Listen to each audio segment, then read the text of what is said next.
Pemerintah Provinsi Jawa Timur membentuk tim khusus untuk merumuskan aturan terkait aktivitas hiburan sound horeg yang tengah menimbulkan pro dan kontra di tengah masyarakat.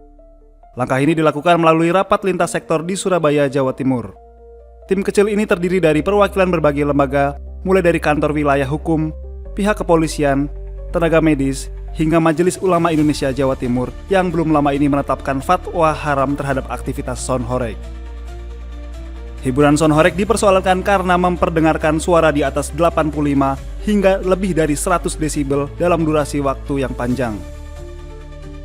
Hal ini dinilai dapat berdampak buruk pada kesehatan dan lingkungan. Wakil Gubernur Jawa Timur Emil Dardak menegaskan regulasi yang disusun akan mempertimbangkan aspek lalu lintas, medis, pencemaran suara, hingga norma-norma sosial yang berlaku. Kita kembali kepada aturan dan regulasi apa yang diperkenankan dalam konteks lalu lintas, diperkenankan dalam konteks medis, diperkenankan dalam konteks pencemaran suara tadi, ya kan? Dan juga tentunya dalam norma-norma. Karena ada 4 aspek tadi, batasan desibel, juga dimensi kendaraan, red zone, rute yang tidak boleh dilalui, dekat vaskes, tempat ibadah, dan yang keempat kegiatan terkait lainnya. Menjelang bulan Agustus yang menjadi momentum perayaan Hari Kemerdekaan, permintaan sound horeg meningkat dari sejumlah wilayah seperti Tulung Agung, Banyuwangi, Jember, Pasuruan, dan Malang. Pemerintah Provinsi Jawa Timur memastikan regulasi terkait sound horeg baik berupa pergub, surat edaran, atau kebijakan lainnya akan diterbitkan sebelum tanggal 1 Agustus 2025.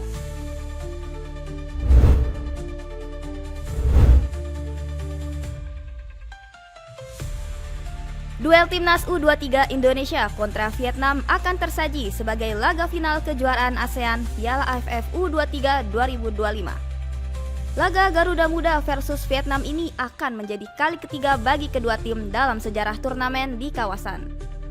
Capaian pada edisi 2025 membuat Indonesia tak pernah gagal menembus final dari 3 partisipasi sejak yang pertama pada 2019.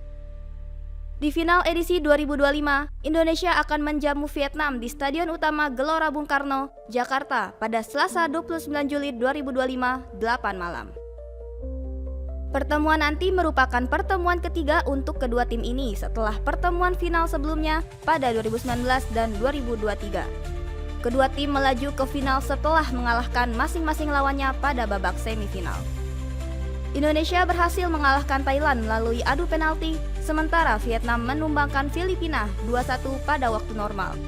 Sehari sebelum pertandingan final digelar, kejuaraan ASEAN U23 akan memainkan laga perebutan tempat ketiga antara Thailand melawan Filipina di Stadion Utama Gelora Bung Karno, Jakarta pada Senin 28 Juli 2025 pukul 8 malam.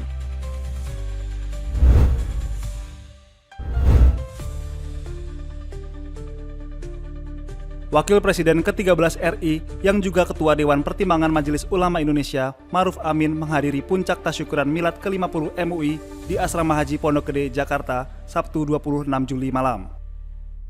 Dalam kesempatan tersebut, Ma'ruf Amin berpesan agar MUI menjadi mitra pemerintah yang jujur dan mendukung kebijakan pemerintah yang benar, serta menunjukkan kesalahan pemerintah yang dapat diperbaiki. Namun Ma'ruf Amin meminta MUI tidak menunjukkan kesalahan pemerintah melalui kritik atau sindiran, tapi melalui tausiah atau nasihat. MUI tidak mengkritik, tidak menyinyir, apalagi menyinyir. Itu bukan kebiasaan MUI. MUI itu kalau ada tausiah dengan cara yang baik.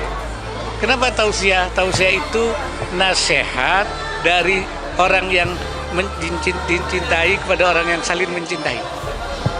Jadi bentuknya itu sangat komunikatif. Ma'ruf Amin mengingatkan MUI memiliki tugas utama untuk menjaga kerukunan antar umat. Kerukunan menurut mantan Wapres adalah penting bagi Indonesia yang beragam, guna memastikan program pemerintah bisa berjalan.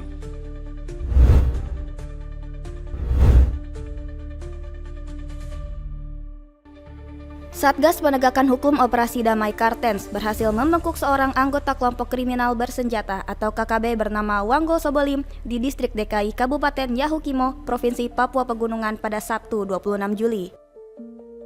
Usai ditangkap, kepolisian pun langsung menjalankan pemeriksaan intensif terhadap Wanggo di Mapolres Yahukimo.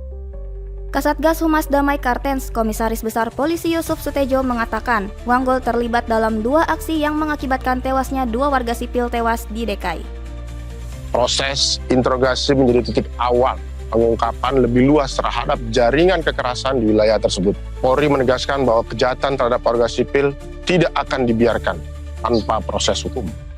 Aparat akan mendalami keterlibatan pelaku lain dan memperkuat perlindungan bagi masyarakat Papua. Kami mengajak masyarakat untuk tetap tenang, waspada, dan tidak ragu melaporkan informasi penting. Penegakan hukum akan terus menjadi panglima tertinggi demi terciptanya Papua yang aman dan damai. Kombes Yusuf menambahkan pelaku mengakui bergabung dengan kelompok KKB yang menamakan dirinya Batalion Sisidia sejak tahun 2022. Diketahui Wanggol Soboli melakukan beberapa aksi kekerasan di wilayah Yahukimo, yakni pembunuhan warga Lajahari di kawasan Jalan Gunung Yahukimo pada 30 Januari 2025 lalu. Aksi kekerasan lainnya adalah penyerangan supir pengangkut galon air di kawasan perumahan sosial di Jalan Poris Lokpon kilometer 4 Yahukimo pada 2 Mei lalu.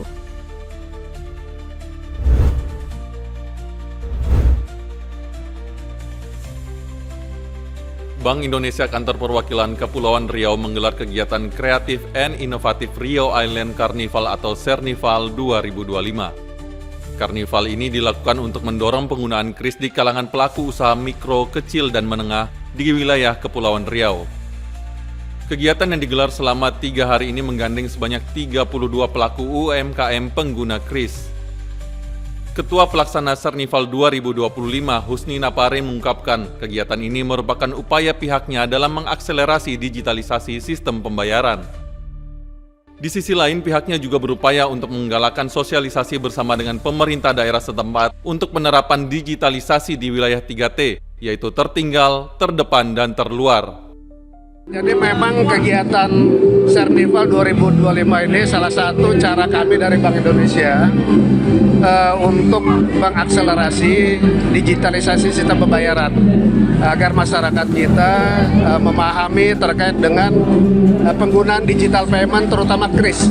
Sementara itu, pelaku UMKM di Kota Batam pun menyambut positif pelaksanaan Sernival ini. Sebagai pedagang, pelaku UMKM merasa dimudahkan dengan sistem pembayaran kris karena tidak perlu memberi uang kembalian kepada konsumen. Transaksi uang kan kita harus kembali, harus apa kan agak. Kalau ini kan lebih mudah gitu. Biasanya yang suka pakai kris itu anak-anak muda atau semua kalangan?